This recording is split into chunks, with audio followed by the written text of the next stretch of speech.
راضی شوید از آن قسمت و نصیبه که خدا در شما از رزق و روزی داده. شما اگر راضی باشه خدا شما را بای میکرده. زمانی صحابه همین بود، همشان از قسمتاشان راضی بودن، همشان از تقدیراشان نگاه راضی بودن. امروز ما از همین قسمتامون راضی نیستیم، برای انا همین زندگی ما تلخ قدر نیست. در تک یک دیوال یک پدر و مادر 13 کودک کلان کرد، از ما 2 کودک سریشش نمیریم. همین در تک یک دیوال قسم به خدا همین 50 سال پیش بینیم، در تک یک دیوال 2 خانه فقیری 13 15 کودک از آنو دادن کلان کردن. یگان مشکلات نبود. آزی برای 2 کودک باور کنیم ما 6000 کیلومتر آمدگیم، برای آن که ما قسمتی دادگی خدا راضی نیستیم. راضی که نمیشیم خدا ما را سرگردان میکنه. باید ما راضی باشیم ای قسمت. این همین روز 100 روبل هم کار میکنی راضی باش، 10,000 روبل هم کار میکنی راضی باش، 100,000 پول هم میکنی راضی باش. خداوند در بدنت یه نیرو میداده، تو میشیدی بای. بای همینه. بای کیست؟ بای کسی بود است که به قسمت خدا دادگی راضی بوده. راضی باشیم، راضی باشیم. این همه دنیا عزیزا. و احسن جوار من جاورک تکن مؤمنا. هر کسی که همسایش حرمت کنه وای مسلمان بوده. کسی همسایش حرمت نمیکنه وای ایمانش کامل نیست. سیومین چیزی که در زمان صحابه بود میگن این همسایه دوستداری بود، که همسایه قسم به نام خدا یکی از واجبات ایمان این احترام همسایه. همسایه را دوست داره. اگه همسایه موضوع به حد ضعیف شده، به حد. کسی که میگه اگر همسایه را احترام کنی تو دان که این احترام کنی تو این همسایگی تو را میکنه مومین. تو مومینی. و احبب للناس ما تحب لنفسك تکن عدلا. هر چیزی را که برای خودت دوست میداری او را برای مردم دوست دار، تو میشی عادل. عادل که بده؟ دوست میداری مال تدزن، مالی مردک ندز. دوست میداری غیبت کنن تا مردک غیبت نکن. دوست میداری زنت نگاه کنن، نمیداری زنی مردک نگاه نکن. چیزی را برای خودت دوست میداری او را برای جمعیت دوست دار. چیزی را که برای خودت بد میبینی او را برای جمعیت بد بین. تو بدی در زمین عادل. عدالت همینه برادران. و عقل للضحک. خنده را کم کنه گفته. خنده را کم کنه. فانه یمیت القلب کما یموت البدن. خنده قلب میکشته چخیل قلب بدن میکشته. من اگر قلب ای کار مونه بدن ای کار میمونه. خنده قلب میکشته، خنده بسیار. حتی در یک روایت صحیح آمدگی است که هر کسی که مردم به حزل و شوخی میخندانه، من حاضر مقصد مرکزهای حزل و شوخی هستن، هزار مسخره باز صحنه میبرا، روز قیامت اینا میمون میخستیان. حدیث صحیح هست. این خندین کمان و این جوربوی شوخی گرکا و این دیگر چه تماشا میکنه میخندیم کو برابرشان. طبق حدیث رسول اکرم اینا فردا میمون میخستیان. اما میمون باز مهم با حضرت میگه در زمان صحابه خنده کم بود. اگر پیغمبر میخندی تبسم میکرد، زیرا که امتحانی ما مزبینه. منکر و نکیر حقه. پولیسی را چی؟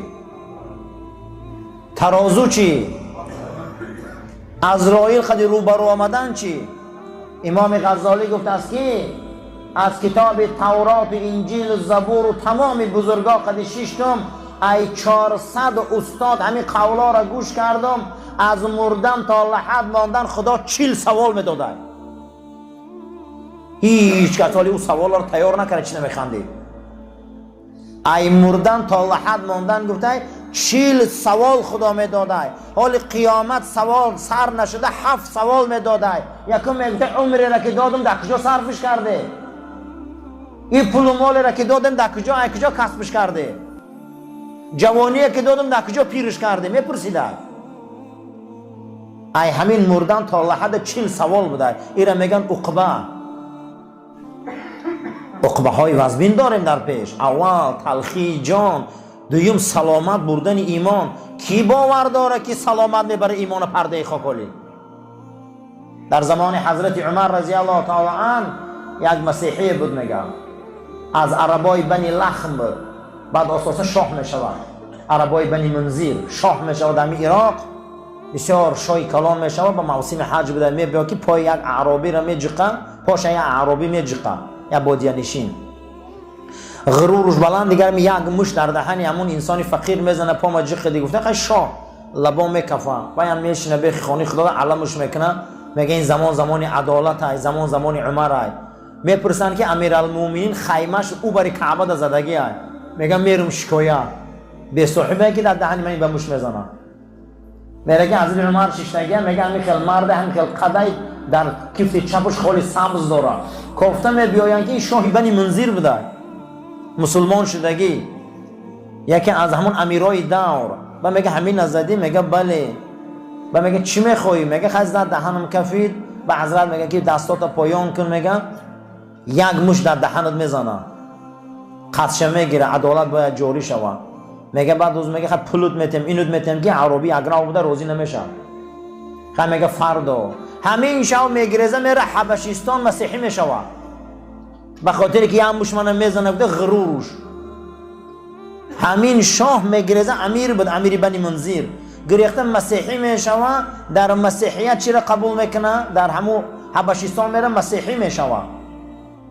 وقتی مسیحیت قبول میکنه، وقتی مسیحیت قبول کردن در آخری عمرش میشود، با آخری عمرش میشود میگه تنصرت فی آخری عمری، در آخر عمرم مسیحی شدم، کاش که میموندم همون اعرابی در سرم به شطه میزدم، من به ایمان میمردم. خدای انامین برادر حال آخری عمره، حالی با کاش که میگه همین کارا رو من نمیکردم، کاش که من همین کار، من ده ها پرتارگه میدانم که گریه کردم که معایته کنی مردم جای نماز گرفتگیم، زار گریه کردم که خدا لعنت کنه همین کارشم و همین وظیفه‌شم، همین خیلی دور بود که من مردم ترابه خانی نماندم. این عاقبتش اومدم کو، ولی قسم به خدا همه اینو انگوش میگزم.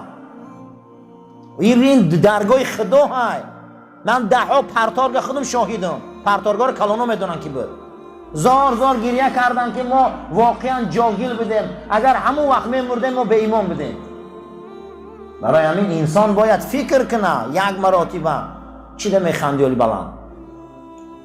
خنده بلند قلب میکشته، ولی مسخره بازایی که در صحنه ما رو میخندانن که ما هم برابر دی و یا گناه میگیریم، برای شوخی نداره.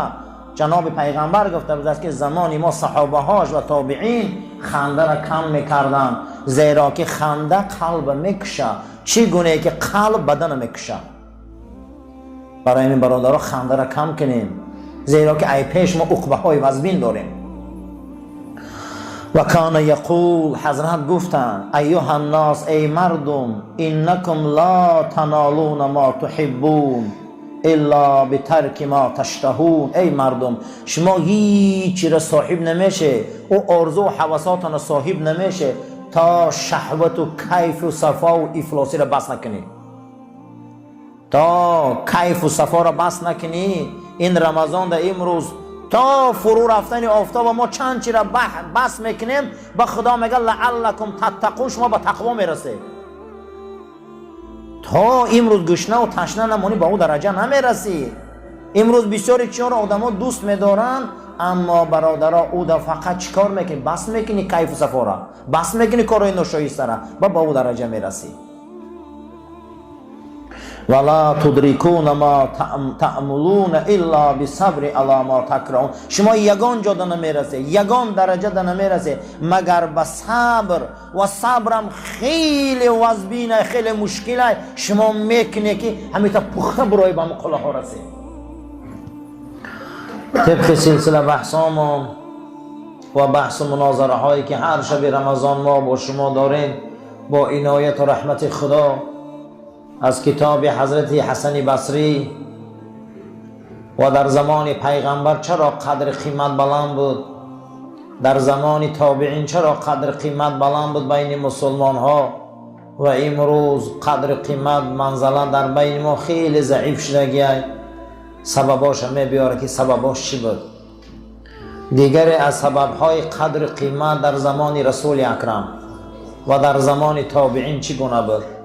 ای ابن آدم، فرزند آدم، زمان من فرهنگش، زمان من اخلاقش، زمان من تمیزش این بود: عف عن محارم الله تکن عابدا. عفت پیشه کن، دامن تا بالا کن از حرام های خدا و خداوند تو را عبادت کننده می نویسم. عبادت کننده کی بوده؟ کسی که از حرام خدا دامنش بالا میکنه. آدم لوی دریا بیاید، از دریا گذشتن چیکار میکنه؟ وقتی که دریا باشه پاچه‌هاش چیکار میکنه؟ معنی عفت چی بوده؟ آدم باید دامنش بالا کنه که تر نشود. من آب لای آب غژ وقتی آدم میگذره اگر بروکش بالا نکنه قدی دامنش چی میشه؟ دم آب لای تر میشود. عرب نامی همین عفت میگفته، خمان پاکی میگیم. کسی که از حرام خدا عفت پیشه میکرده، دامنش بالا میکرده و انسان عابد نزد خدا عبادت کننده همین بوده. کی عبادت کننده؟ کسی از حرام خدا دامن میبرداره. زمان صحابه و تابعین هم خیلی بوده. عفت پیشه کنه. عفت برای مرد و زن این واجبات ایمان است. این خیلی گمان نکنه که فقط عفت برای زنکا است.